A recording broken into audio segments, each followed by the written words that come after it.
Hola, welcome back to another step of Step by Step Spanish. I hope your Spanish learning process is going great and I hope you have learned and practiced the verb ser and you have also done the task which was given in the previous video. As always, you can find the answers of the task which was given in the previous video in the description link of this video. I'm sure you have got most of your answers right. During the last video, while we were doing a completely irregular verb ser, I also mentioned another verb estar, which also means to be. Now you must be wondering, ser is to be, estar is also to be. How do we know whether I have to use ser or whether I have to use estar? I'm sure that after today's video, you will get a clear picture of the context wherein we use the verb ser or the context of the situation wherein we use the verb estar. While we were doing the verb ser, we saw and we understood that ser was a completely irregular verb. But estar is a first person irregular verb. Now, why am I saying it is a first person irregular verb? If you look at the verb ends in AR or AR. We have already done the verbs that end in AR in Spanish. Now, what is the general conjugation of the verbs that end in AR?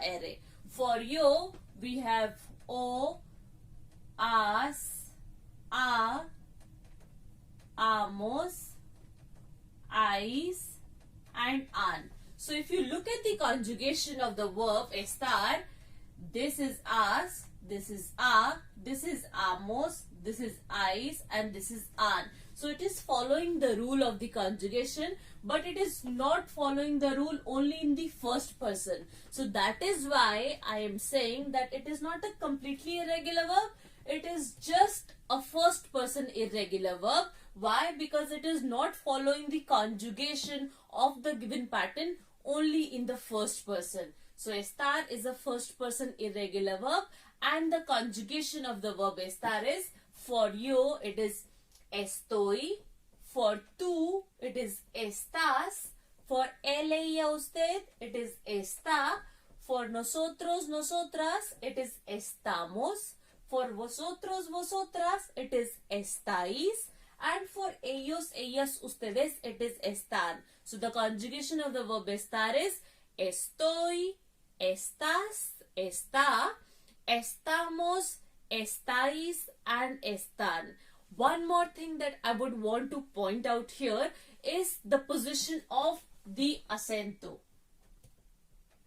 Now, if you just write estás like this, or if you just write está like this is no more the conjugation of the verb estar. So whenever you are learning the conjugation of the verb estar, be very careful about the position of the acento. If you write it like this is incorrect. If you write it like this, it is incorrect. Why? Because this becomes, we will do it in the later videos, this becomes a demonstrative adjective which points out the position of a particular or a given noun. This is no more a verb, this is an adjective. So if you put the accent of it, or if you do not put the accent, it changes the grammatical category or the meaning and the context of that verb. So be very careful that whenever you are learning the conjugation of the verb estar, you learn it and you practice it in a way that you memorize the position of the accent also.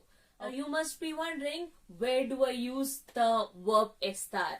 Well, the verb estar is first of all used to tell the posición. Posición means the position. So whenever we are talking about the position of una persona, of a person, so una cosa, a thing, or un lugar, a place. So whenever we are talking about the position of anything, whether it is a person or a place or a thing, then we always use the verb estar. For example, if I want to say that the car is in the street, I'm not saying the car is black.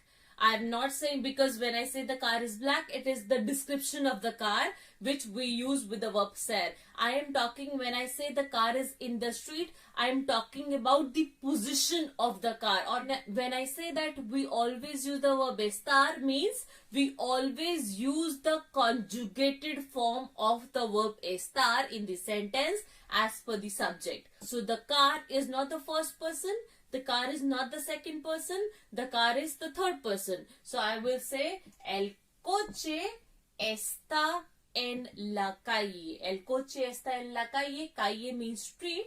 So el coche está en la calle means the car is in the street. Similarly, if I want to say we all are in the class, so I will say nosotros again. Whether you want to write nosotros or whether you want to skip it, it is completely up to you. So you can write nosotros, you can also skip it.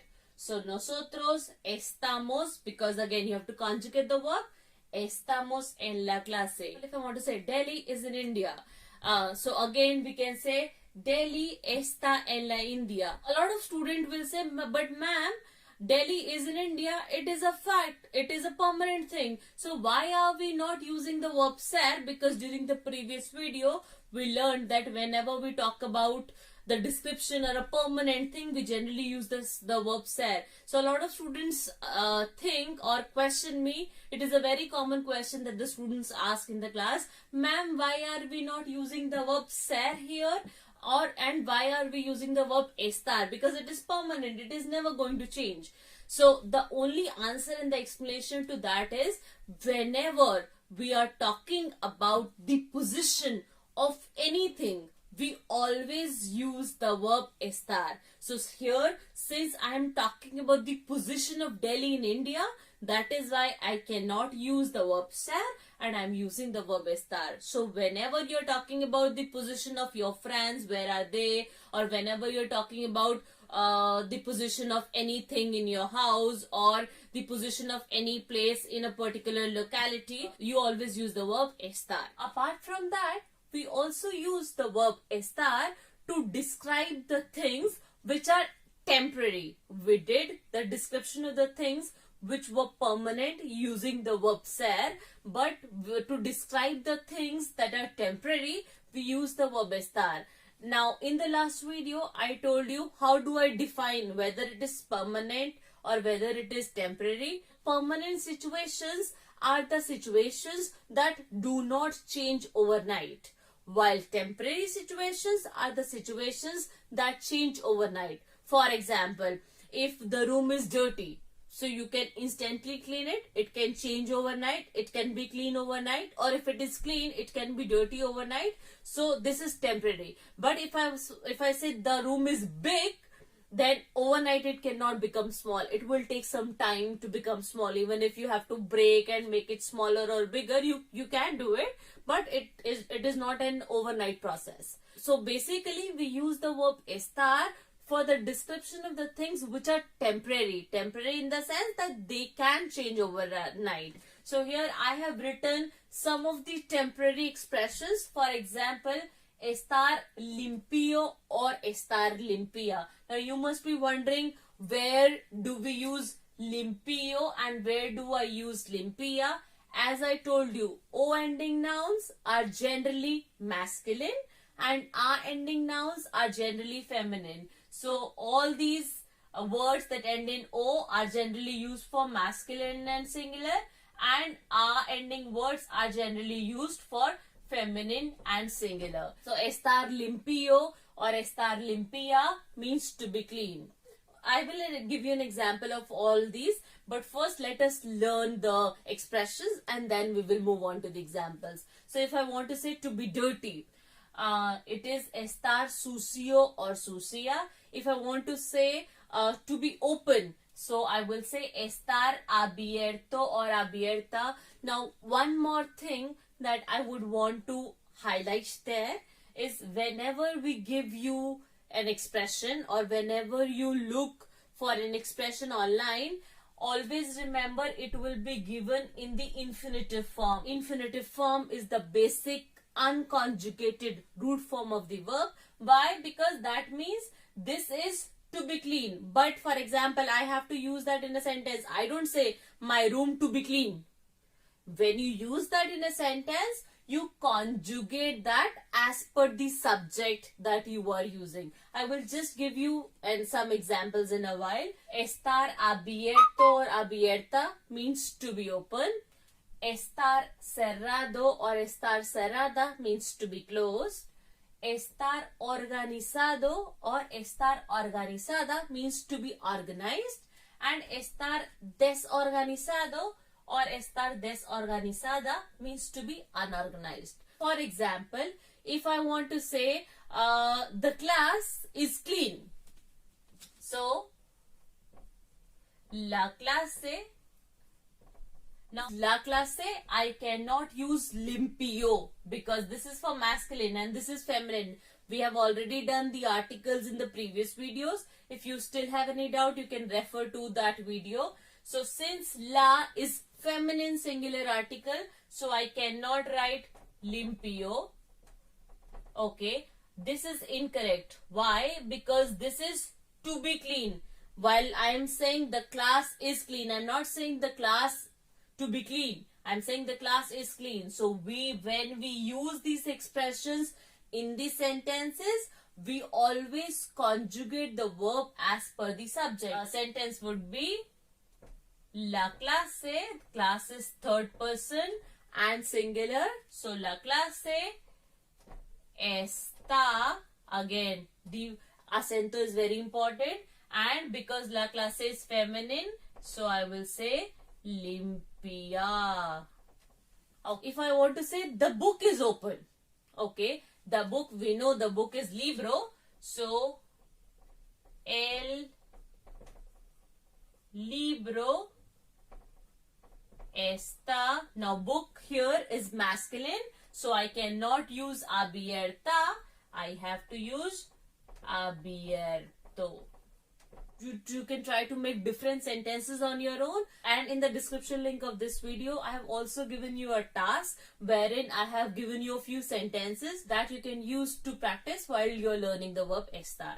And the verb estar is also used to describe the state. State as in it can be our physical state, how we are feeling in terms of our body. It can be our mental or emotional state, how we are feeling, how emotionally or mentally. Or it can also be our civil status in terms of whether we are married, unmarried, widowed or divorced. So whenever we are trying to explain any state, whether it is related to body, it is related to mind or emotions, or whether it is related to our civil status, we always use the verb estar. So just to help you to begin with the verb estar, as we progress in the coming videos, I'm sure we are going to add a lot of new and other expressions to this list. So to begin with, let us start with this. So estar bien. Estar bien means to be fine, to be well. For example, somebody asks you, how are you? If you want to say I'm fine, so how would you say I am fine? To be fine is estar bien, but if I want to say I am fine, then I can say yo estoy bien. I will conjugate estar as per the subject, or you can simply say estoy bien. Okay, and apart from that, if I want to say I'm not well or I'm unwell, then you can use estar mal. Estar mal means to be unwell.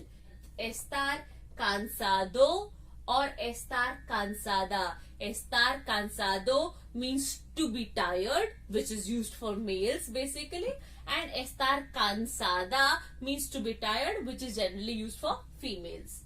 Estar enfermo. Estar enfermo means to be sick, generally used for males, and estar enferma means to be sick, generally used for females. For example, if I want to say Maria is sick, so I can say Maria está enferma. If I want to say we all are tired, okay, after a long day, so you can say nosotros, or you can skip nosotros also. Nosotros, the conjugation of estar for nosotros is estamos. Estamos, and since it is plural, so this has to be plural too. We will cover this in the coming videos in the adjective section. So estamos cansados. Because it is plural, so this will be plural too. Status or the mental status of any person. I can again use estar to describe his feeling, his state of mind, his state of emotions, etc. Estar alegre. Estar alegre means to be happy. Estar triste. Estar triste means to be sad. Estar nervioso. Nervioso for masculine and nerviosa for feminine. So estar nervioso or nerviosa means to be nervous. Estar ocupado or estar ocupada means to be occupied or to be busy. Also, estar preocupado or estar preocupada means to be worried. For example, if I want to say you all are happy, so I will say vosotros. Again, I can skip that also. So if I want to say you all are happy, vosotros estáis. Again, because you all are more than one, plural, so I'm using alegres. If I want to say I am nervous in the class, so I can say yo estoy nerviosa, me being a girl, en la class. Similarly, when we talk about the civil status of any person, civil status means whether that person is married, whether that person is single, whether that person is divorced, or whether that person is widowed. So that is called the civil status. So whenever we describe the civil status of any person, we always use the verb estar. Again, a lot of students argue that, ma'am, why are we using estar? Because it is forever. But in Spanish we consider it a state. That is why we use it with the verb estar. So in Spanish we use estar soltero for masculine or estar soltera for feminine, which means to be single or to be unmarried. Estar casado or estar casada means to be married. Estar divorciado or estar divorciada means to be divorced. Estar viudo or estar viuda means to be widowed. If I want to say Juan is single, so I can say Juan is third person, está, don't forget the accent, then soltero. Manuel and Marta are married, so it can be Manuel y Marta están. Because I'm talking about two people, more than one, that is why I'm using third person plural. Están casados. Whenever I'm talking about a group wherein there is a male and a female, we always use masculine plural. I hope now you have a clear idea of the situations where we use the verb estar. I understand. To begin with, ser and estar does get confusing and first time learners generally have a lot of doubts. That is why in the next video, I'm going to compare both of them together. I'm going to take up an exercise and I'm going to discuss and I'm going to tell you why I'm using ser here and why I'm using estar here, on which basis I'm choosing a particular verb. But in order to do that, it is mandatory for you to revise and learn and use the verb ser and the verb estar on your own. Try to be comfortable with both the verbs, try to use them, try to make different sentences, and don't be afraid of making mistakes because that is a very important part of learning. As always, you will find the task for today's video in the description link of this video. If you have any problems or doubts or questions regarding estar, please feel free to write in the comment section of this video and I will try to get back to you as soon as possible. And before I wind up, I would just want to say thank you to all the subscribers who are appreciating my work and who are giving such a positive feedback. I really appreciate, and I just want to thank you from the bottom of my heart for all this love and appreciation. And I would try to make a lot of videos and upload them regularly so that you can continue with your Spanish learning process. And a lot of you have also mentioned in your comments that you have problems seeing what is written on the board. So from this video onwards, I'm also going to make a note of whatever I write on the board, and I'm going to put that in the description of this video and make your own notes. Thank you so much for all your love and appreciation. I will try to make more videos and upload them regularly. And as always, please do not forget to like, share and subscribe to my channel, and I will see you in the next video very soon. Adios.